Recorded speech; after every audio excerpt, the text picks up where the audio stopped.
This channel does not promote any violent, harmful, or illegal activities. All content provided by this channel is meant for an educational purpose only. Narendra Modi মাননীয় প্রধানমন্ত্রী তিনি আসছেন যে প্রকল্প উদ্বোধনে সেগুলি সবটাই মমতা বন্দ্যোপাধ্যায়ের করে যাওয়া, ভাবা, স্যাংশন করা, টাকা বরাদ্দ করা, সবটাই করে যাওয়া। এর পাশাপাশি রাজনীতি করতে আসছেন নরেন্দ্র মোদী, সেজন্য আমাদের তরফ থেকে প্রধানমন্ত্রীকে পাঁচটা প্রশ্ন থাকছে। এক, যে আপনাদের কোন অধিকার আছে এই দমন পীড়নের বিলটা আনার? এই যে বিলটা এনেছেন, অমুক শাস্তি তমুক শাস্তি, আপনাদের কি অধিকার আছে যেখানে আপনাদের নেতারাই অভিযোগে অভিযুক্ত এবং এজেন্সিগুলো আপনাদের দ্বারা অপব্যবহার হতে যাচ্ছে? 2 নম্বর হচ্ছে, যদি আপনারা এইভাবে ভোটার লিস্টকে ভুয়ো বলেন, তাহলে তার উপর দাঁড়িয়ে নির্বাচিত হয়ে আছেন কিন্তু প্রধানমন্ত্রী আপনি নিজে এবং আপনার সরকার। তাই আগে ভোটার লিস্টের স্বার্থে আপনারা ইস্তফা দিন, লোকসভা ডিসলভ করে দিন, তারপর ভোটার লিস্ট হয়ে নতুন সরকার হবে না কেন?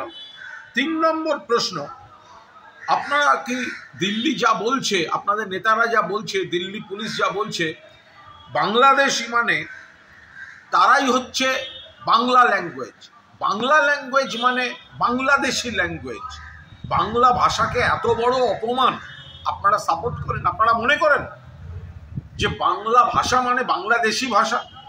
বাংলাদেশে তাদের ভাষা বাংলা, এখানে ভারতবাসী যারা বাঙালি তাদেরও ভাষা বাংলা, কত দেশ ছড়িয়ে আছে কত ভাষা, কিন্তু বাংলা ভাষা মানে বাংলাদেশি ভাষা। এই কথাটা নরেন্দ্র মোদী আপনি কেন নিন্দা করেননি? 4র্থ প্রশ্ন, পরিষ্কার কথা যে আপনি এখন আপাতত বাংলা প্রেমী সেজে বাংলার 2-4টে অমুক তমুক এইসব কথার জাগলানি করছেন, কিন্তু বাংলায় যারা কথা বলছে ভারতবাসী, তাদের বিজেপি শাসিত রাজ্যগুলোতে কেন হ্যারাস্ট করা হচ্ছে, কেন বাংলাদেশে পাঠিয়ে দেওয়া হচ্ছে, এর জবাব কে দেবে? এবং 5, আপনি কি জানেন বাংলার আর্থিক বকেয়া আপনার কাছে এখন 1,93,000 কোটি টাকা ছাড়িয়ে গিয়েছে? কেন খালি হাতে আসছেন? বাংলার টাকা কেন দিচ্ছেন না? কেন শুধুমাত্র বিজেপি শাসিত রাজ্যগুলো বা অন্য রাজ্যগুলোকে ভরিয়ে দিচ্ছেন? বাংলায় প্রতিহিংসা পরায়ণভাবে টাকা বকেয়া রেখেছেন, কেন খালি হাতে এসছেন? এই 5টা প্রশ্নের জবাব আপনাকে দিতে হবে। দেখুন, প্রধানমন্ত্রী নরেন্দ্র মোদী যে মেট্রো রেল প্রকল্পের রুটের উদ্বোধন করতে আসছেন, এটা তো সবই মমতা বন্দ্যোপাধ্যায় যখন রেলমন্ত্রী ছিলেন তার ভাবনা, তার পদক্ষেপ, তার অনুমোদন, তার আর্থিক বরাদ্দ। এতদিন রেল করে উঠতে পারেনি, ভোটের মুখে উদ্বোধন করে ফলকে নিজের নাম লেখাতে আসছেন। নিখাদ রাজনীতি, বাংলাকে উজাড় করে রেলের ক্ষেত্রে যিনি সমস্ত সাফল্য দিয়েছেন, নতুন রুট, নতুন লাইন, নতুন ট্রেন, নতুন স্টেশন, নতুন প্রকল্প, বিপুল কর্মসংস্থান, তার নাম মমতা বন্দ্যোপাধ্যায়। আজ যেটা করতে আসছেন প্রধানমন্ত্রী, তার তো আবার এই ধরনের অভ্যাস আছে, নাম বদলে দেয়া, অন্যের ভালো কাজটা নিজে শুধু উদ্বোধন করা।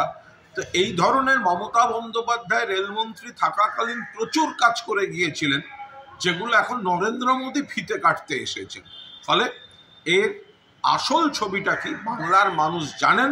নরেন্দ্র মোদী বা বিজেপির নাটকের কোনো প্রভাব এতে পড়বে না, সবাই জানেন। ধন্যবাদ দেবেন এই কাজের জন্য মমতা বন্দ্যোপাধ্যায়।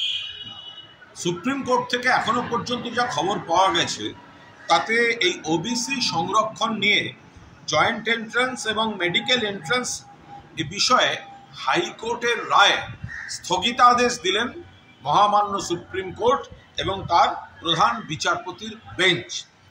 অর্থাৎ স্বতঃপ্রণোদিত রায় দিয়েছিলেন কলকাতা হাইকোর্টে বিচারপতি কৌশিক চন্দ্র, তার উপর স্থগিতাদেশ দিলেন। এর ফলে অনেকগুলো জটিলতা, যেগুলো এই বিরোধী দলগুলো তৈরি হয়েছে বলে একেবারে একটা পৈশাচিক নৃত্য করছিল এবং আমাদের ছেলে মেয়েগুলো তাদের অভিভাবকদের একটা উদ্বেগের মুখে ঠেলে দিচ্ছিল, আশা করা যায় সেগুলো কাটবে, কিন্তু প্রাথমিক যা খবর পাওয়া গিয়েছে তাতে এই যে আমাদের আইনজীবীরাও বলেছেন, কপিল সিব্বল, কল্যাণ বন্দ্যোপাধ্যায়, তারা বলছেন অবিশ্বাস্য এরকম একটা রায় কলকাতা হাইকোর্ট থেকে আসতে পারে। তো সুপ্রিম কোর্ট তাতে স্থগিতাদেশ দিয়েছে। ফলে এই ছাত্রছাত্রীদের নিয়ে তারা যে অভিভাবকরা চিন্তায় ছিলেন, দুশ্চিন্তায়, মুখ্যমন্ত্রী দুশ্চিন্তা, সবাই একটা উদ্বিগ্ন ছিলাম। আশা করা যায় জটটা খোলার দিকে যাবে। ডিটেল রায় কি হয়েছে সেটা আমাদের নেতারা, আইনজীবীরা খতিয়ে দেখছে।